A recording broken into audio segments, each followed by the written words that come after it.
Austraeoh by Imploding Colon, read by Deathlight. Chapter 32, Dizzier.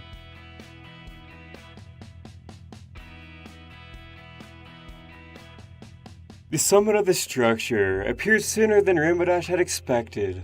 No matter how far she flew, or how many sights she saw, the world always appeared smaller and smaller to her from the first glance. She circled down slowly, descending in a cyclonic fashion. Her ruby eyes carefully scanned the edges of the tall mountain. The peak was remarkably flat, with pale stone reflecting the edges of the bright moonlight. The center of the structure was hidden beyond the folds of the billowing smoke. If she wished to perform a good study of the thing, she had to get closer. She touched down on the southern edge, hundreds of feet directly above the village of Windthrow. Her hooves came to a scraping stop, and as soon as she was standing on the peak, she felt a bizarre vibration dancing up her hooves. Cautiously, she trotted slowly forward, parting the mist with a sweeping muzzle. Even with the smog at its thickest, she couldn't smell a single thing. If she closed her eyes, she wouldn't know the difference, even if the night was as clear as spring water. Explain to me what freaky creature would like about this. Rainbow Dash murmured aloud. As soon as she said that, she felt her heart skip a beat, for she suddenly remembered the words of Hushtail and Full Trot. Her ears twisted as she gazed back and forth through the soupy mixture. Every sudden shadow and burst of air had a malevolent weight to it. Her nostrils flared.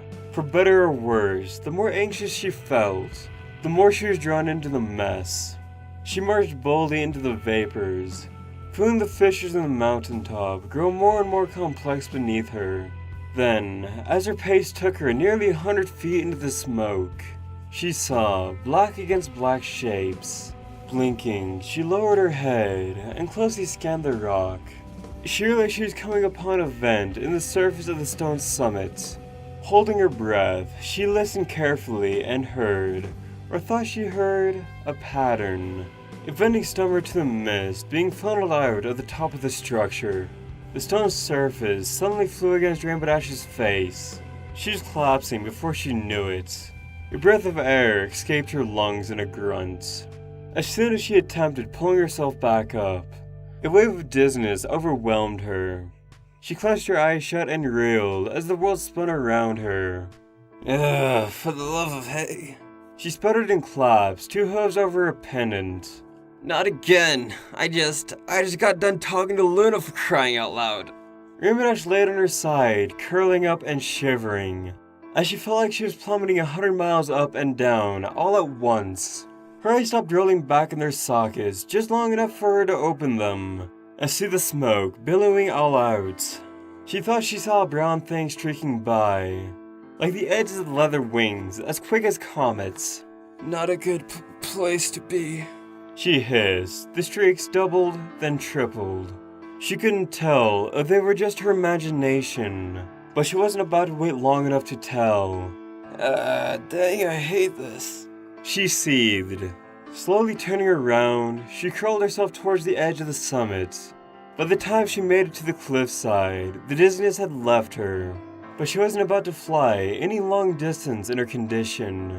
Not until the nausea faded. Still, she was going to be vulnerable any place. She'd rather be vulnerable where other ponies were around. With a defeated sigh, she stood up, flexed her wings, and calmly glided straight down towards the familiar brown shapes of Windthrow below.